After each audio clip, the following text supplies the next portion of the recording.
I'm with Mark Mayston, Chairman of New Zealand Kiwifruit Growers Incorporated, and Colin Bond, he's the CEO of NZKGI.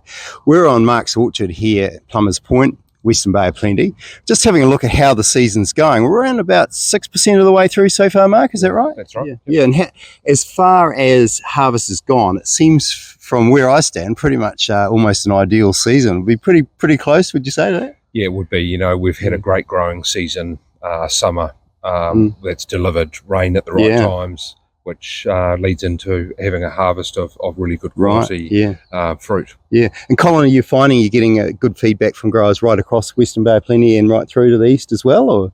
Yeah, certainly in the Bay of Plenty. Yeah. I mean, in fact, nationwide, the only areas really were the guys down in Motueka that had that hail storm on New Year's Eve, and then one or two hailed orchards in Whakatane. But in general, across the country, growers are pretty delighted with how the season's So we've got all the red harvested now, all red crop. How is it? It's not always the easiest crop to grow, is it? Is growers getting a handle on volumes and size with it, or...? Yeah, generally growers, as it matures and growers mature with it, the crops are getting better. Yeah. And so you've got a big variation between first year crops and crops that might be more than 5 years old. Yeah. And so some of the older crops coming out are really good. Yeah.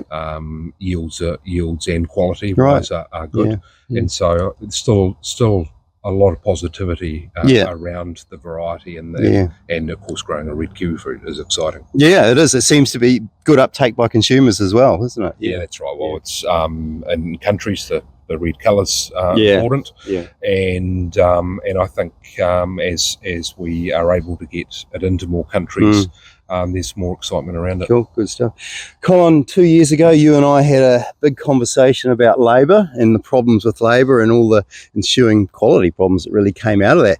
How well has the industry come around from that point 2 years on? How's it looking? And labour supply and labour skills looking pretty good this season? Or? Yeah, they are. I mean, we've come a long way in 2 years. And I think one of the big drivers back in 2022 was the fact that a quarter of our seasonal workforce were backpackers. Yeah. And of course, we were coming off the back end of COVID and we didn't have those people in the country. That's what put the biggest stress on then. Yeah. But now we've had also not just more backpackers, more RSE, with the unemployment rate rising, more New Zealanders. Yeah. And then on the demand side with automation and post-harvest, we're seeing less need for people in the post-harvest sector. Right. And the roles we do need are higher skilled. Yeah. So sort of collectively, that's making a big difference to our labour situation. Yeah, it's interesting, isn't it? This really doubling down on automation and pack houses has really ramped up in the last sort of 2 to 3 years, really, hasn't it? In terms of what you can do, automatic versus putting labour in there too. So is that more allocation out in the field actually picking now, you think, or?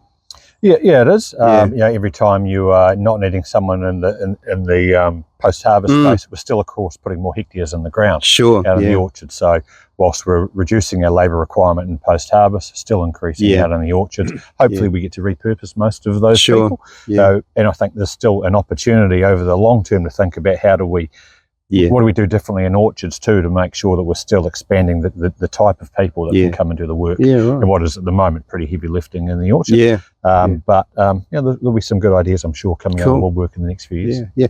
I know the approval to continue using the high cane spray came through last year. Do you think that was a bit of a relief to the sector in terms of maybe opening up confidence about further investment? It seemed to be hanging over the industry quite a bit for a while, wasn't it, the approval? No, absolutely. It's one of those, I think, real milestones the industry has achieved, and I think better for it too. I think going through a process like we were put through, we've come out the other side better. We understand what we do and how we use the product much more than we did, and it just gives people the confidence in going forward.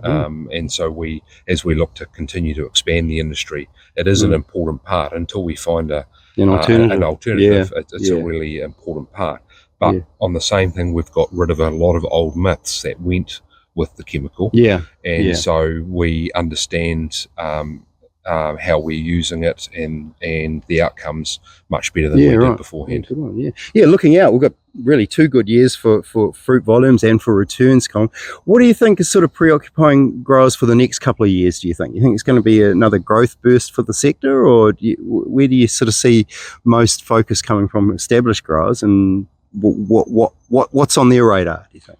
Well, I think every year we have another positive season, then we put into context the 2 tough years that we did have and realise that actually they were the blip.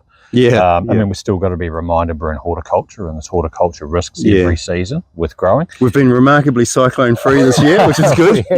Touch wood. My crop's so far. Vine, so let's just make sure we get all the way through harvest. Fingers crossed. But look, everything we're hearing out of Zespri is we're on the right side of the trend. Globally, people are trying to eat healthier. We've got a fantastic products in the market, more hopefully in the pipeline. So there should be a lot of positivity about the sector, notwithstanding that we're going to have the odd bump in the road along the way. And that's farming, isn't it? So, absolutely. No, very good. No, thanks for your time, man, and best of luck for the rest of the season. Come on. Thank you.